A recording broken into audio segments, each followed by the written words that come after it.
Hello, ladies and gentlemen. Professor Connection here with a short video going over an introduction to dimensional analysis, sometimes also known as factor label method. Sometimes it's also called the unit label method. It's all actually the same method. It just gets called by different names. And I'm actually going to briefly introduce this because this actually perfectly connects now all the videos that have been posted up to this point. So this actually will encompass all the ideas so far that have been covered on this channel. For example, there's actually two different ways to think about dimensional analysis as a whole. The first one is that you could set up like a table. For anybody who's a super visual person, you might see a table style where maybe you have something like, let's say 1 in the top for your number, and you might say something like, well, this number will get multiplied straight across into my different pieces like X and Y. So this is kind of like eerily familiar to something that we've already talked about. And on the bottom here, I might have 2Y, and on the top here, I might have 3X. And so the first method is a table method where we kind of just multiply straight across. If there's nothing in this bottom piece, we would fill in an automatic 1 here.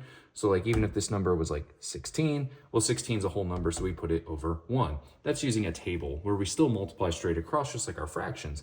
The other way to think about it, if you don't like the table, because I've had plenty of students who absolutely just dislike the table, and they tell me all the time they just don't understand it, and that's completely fine. You might do something like this. Well, 16 over 1 is my start. I'm going to take that multiplied by 2 over y, take that multiplied by y over 3x. What this method is, whether or not you look at it as a table or you look at it as fractions, it is the same idea. What it is used for is it is actually used for keeping track of units. This is actually why it's called the factor label method, the unit label method. Dimensional analysis actually comes because you're analyzing a change in dimension. So for example, if I look at this very first example, I have 460 decagrams to kilograms. Now, obviously, if you're new to this, you could still use your King Henry died by drinking chocolate milk, right? The little process that I taught you guys in the last video. If you don't know what I'm talking about, go back and check out that video. But you could use that, or you could use either of these two methods. So let's say I use my first method where I'm using my table.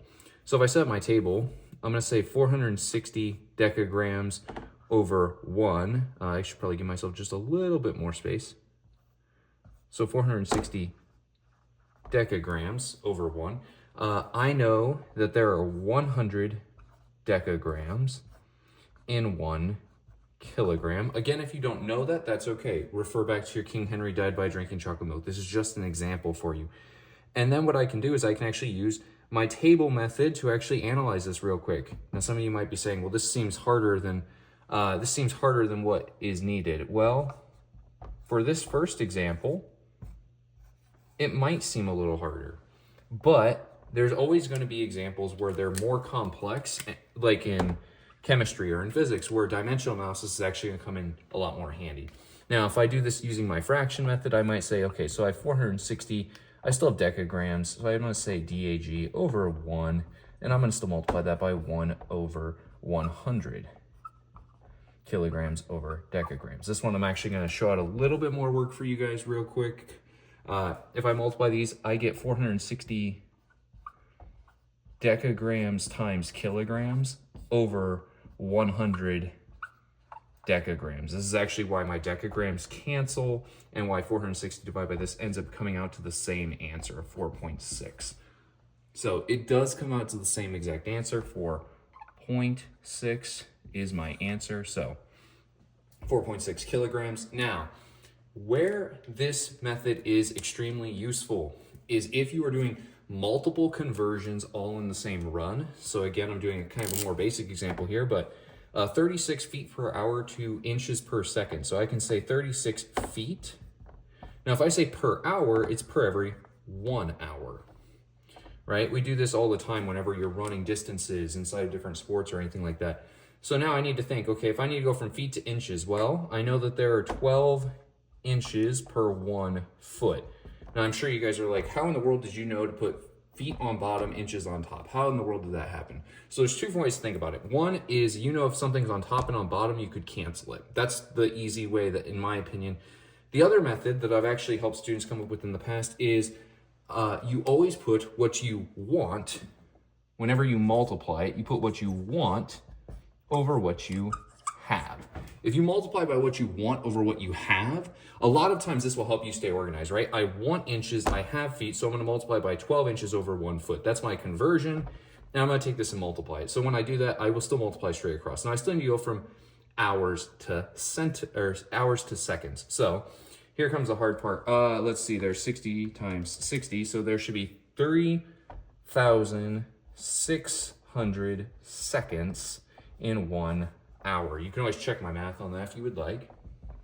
Now, if I convert this guy over, 36, I'm gonna take that and I'm just gonna perform all this math real quick.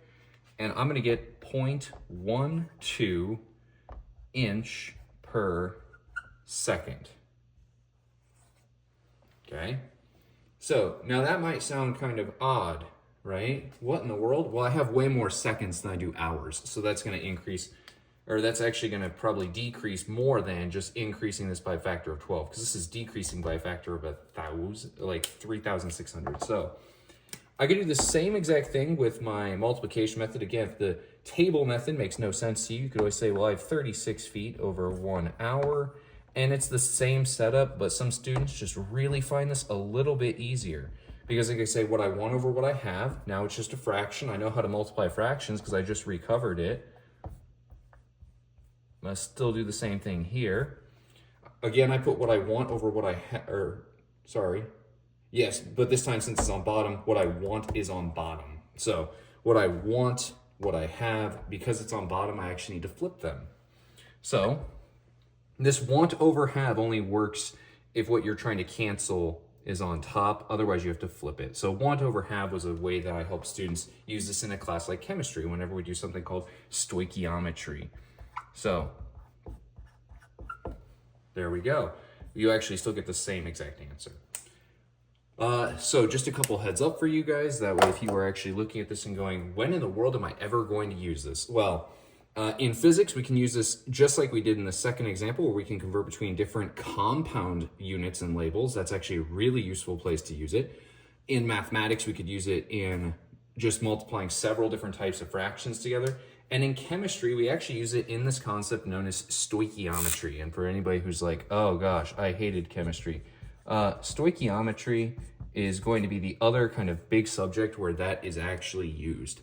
So eventually, we'll probably do a video covering stoichiometry because it is a subject that I have a lot of students who year after year kind of take a little bit more time to make connections to. But I want to build this all up, so I'm kind of hoping that this helps clarify what the heck dimensional analysis is, or if you're used to something called factor label method, because not every student gets the same name.